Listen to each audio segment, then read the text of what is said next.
பராசக்தி தாயே, நீ இந்த உலகத்தையே ஆள்றன்னு பெரியவங்கெல்லாம் எல்லாரும் சொல்கிறாங்க.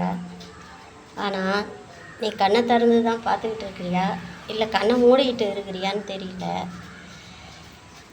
பெண் குழந்தைங்கள்னாவே இவ்வளோ இலக்காரமாக பார்க்குற இந்த நாட்டில்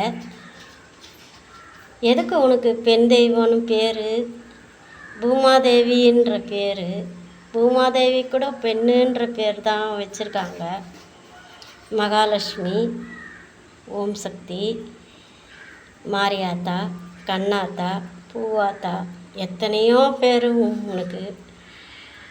அப்படி இருந்தும் பெண் பிள்ளைங்கன்னாவே கேவலமாகவும் அவங்கள ஒரு போதைப் பொருளாகவும் அவங்கள ஒரு கண்காட்சி பொருளாகவுமே பார்க்குறாங்களே இந்த சமுதாயத்தில்.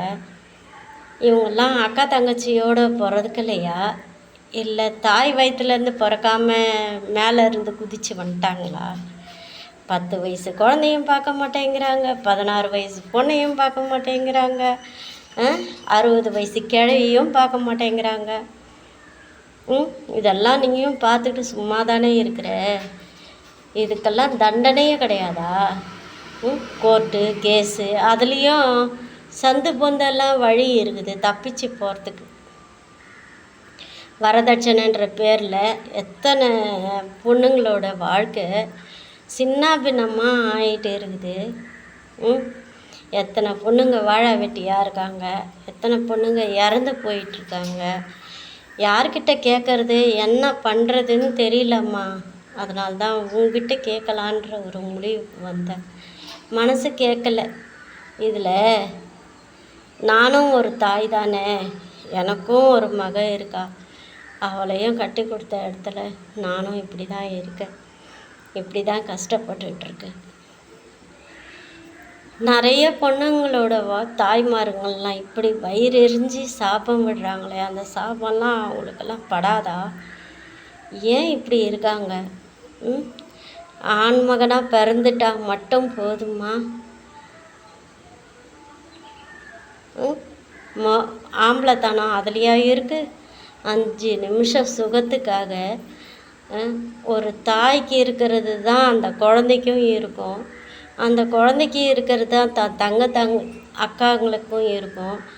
அது ஏன் அந்த மனிதாபிமானமும் பாசபந்தமும் அந்த பசங்களுக்கோ அந்த ஆண் மகனுங்களுக்கோ தெரியலையா, இல்லை வெறிகொண்டு அலையிறாங்களா? இப்படிப்பட்டவங்களெல்லாம் வச்சு பூமியில் எதுக்குமா இப்படி வாழ வைக்கிற? ஃபஸ்ட்டு அவங்கெல்லாம் இருக்கிறது பூமிக்கு பாரம். சீக்கிரமாக அவங்களெல்லாம் அறுவடை பண்ணுறதுக்கு பாரு. சட்டம், நீதி, நேர்மை, தர்மம், நியாயம் எல்லாமே செத்து போயின்ட்டுருக்கு. என்ன நீதி, என்ன நேர்மை? சட்டத்தில் ஓட்டை. நீதி தேவதையை கண்ணை கட்டி வச்சுருக்காங்க. எங்கே போனாலுமே காசு, பணம், செல்வாக்கு இது தான் பேசுது. யாருக்காகவும் எதுக்காகவும் தன்மானத்தோடு வாழ முடியலை.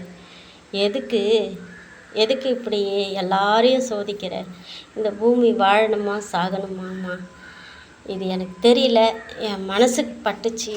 இதை நான் மனசு ரொம்ப வலியோடையும் வேதனையோடையும் சொல்லிக்கிறேன். உனக்கு மாலை போட்டு உன் கோயிலுக்கு வந்து எங்கள் குறையிலெல்லாம் தீர்த்து வைப்பேன்னு தான் உன்னை நம்பி நாங்கள் வரோம். இது தீர்த்து வைப்பேன்னு நாங்கள் நம்புகிறோம்மா. அதனால் இப்படிப்பட்ட மிருகத்துங்களெல்லாம் நீயே வேட்டையாடணும். இல்லைன்னா இந்த பூமி தாங்காது, உலகம் சீக்கிரம் அழிய காரணமாயிடும்.